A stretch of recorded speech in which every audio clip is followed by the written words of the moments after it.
பாதுகாப்பான புலம்பெயர்தலுக்கு தேர்ந்தெடுக்கப்பட்ட கல்லூரி மற்றும் தொழிற்கல்வி நிலையங்கள்ல விழிப்புணர்வு பயிற்சி வழங்கப்பட்டிருக்கு.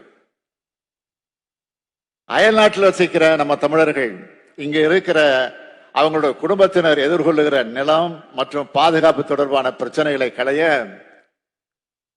டிஜிபி அலுவலகத்தில் தனிப்பிரிவு அமைக்கப்பட்டிருக்கு. அயல் நாடுகளுக்கு போற தமிழர்களுக்கு அந்த நாடுகளோட சட்டம், பண்பாடு மற்றும் மொழி தொடர்பான குறைந்தபட்ச புரிதலை உருவாக்க சென்னையில முன்பயண புத்தாக்க பயிற்சி மையம் செயல்பட்டு வருது. இப்போ தஞ்சாவூர், புதுக்கோட்டை, ராமநாதபுரம், சிவகங்கை, கன்னியாகுமரி, பெரம்பலூர் மற்றும் விழுப்புரம் மாவட்டங்கள்லையும் இந்த மையங்கள் புதுசா ஏற்படுத்தப்பட்டிருக்கு. Ukraine, Sudan, Cambodia, Thailand, Myanmar இப்படி பல்வேறு நாடுகள் இருக்கிற நம்ம தமிழர்கள் அங்க எதிர்பாராத விதமா பிரச்சனைகளை சந்திக்கிறப்போ தமிழ்நாடு அரசு விரைவா செயல்பட்டு பத்திரமா அழைச்சிட்டு வந்திருக்கு. அயல் நாடுகள் மட்டுமில்லாம மணிப்பூர் கலவரம், அமர்நாத் பனிச்சரிவு போன்ற இந்தியாவோட பிற மாநிலங்களில் ஏற்படுகிற இயற்கை இடர்பாடு மற்றும் அசாதாரண சூழ்நிலையிலையும் தமிழர்களை பாதுகாப்பாக மீட்கிறதுல கண்ணும் கருத்துமாக நாங்கள் செயல்பட்டதை நீங்க பார்த்தீங்க. புலம்பெயர்ந்த தமிழர்கள் தாங்கள் பிறந்து வளர்ந்த சொந்த ஊர்ல உட்கட்டமைப்புகளை மேம்படுத்த எனது கிராம திட்டம் துவங்கப்பட்டிருக்கு. வெளிநாடு வாழ் தமிழர்கள்ல பெரும்பான்மையானவங்க தங்களோட சேமிப்பை தமிழ்நாட்டில் பாதுகாப்பா முதலீடு செய்ய ஆர்வத்தோடு இருக்காங்க. இதுக்காக புரிந்துணர்வு ஒப்பந்தங்கள் ஏற்படுத்தி இவங்க முதலீடுகளை அரசு மற்றும் தொழில் நிறுவனங்கள்ல முதலீடு செய்ய ஏதுவான சூழலையும் உருவாக்கி இருக்கிறோம். ஒவ்வொரு ஆண்டும் ஜனவரி 12ஆம் நாள் அயலக தமிழர் நாளான இந்த நாளை கொண்டாடி கொண்டிருக்கிறோம். அதை அறிவிச்சோம்.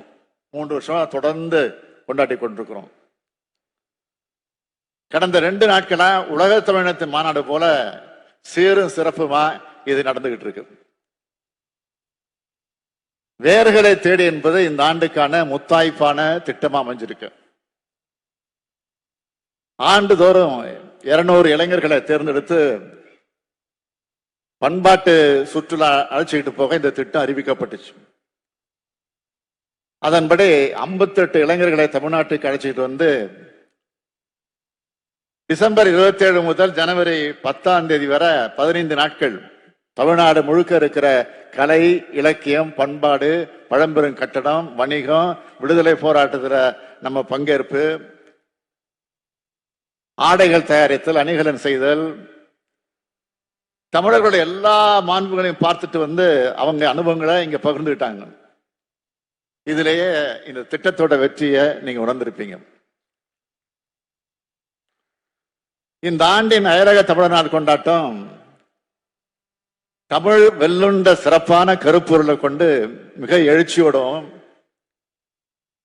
50க்கும் மேற்பட்ட உலக நாடுகள் இருந்து வந்திருக்கிற உங்க எல்லாரையும் பார்க்கிறப்போ உங்க பங்கேற்போட மிக சிறப்பான முறையில் நடந்துகிட்டு இருக்கு.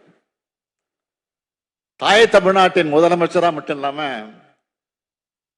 ஒரு தமிழனாகவும் இதை பார்த்து நான் ஆக மகிழ்கிறேன்.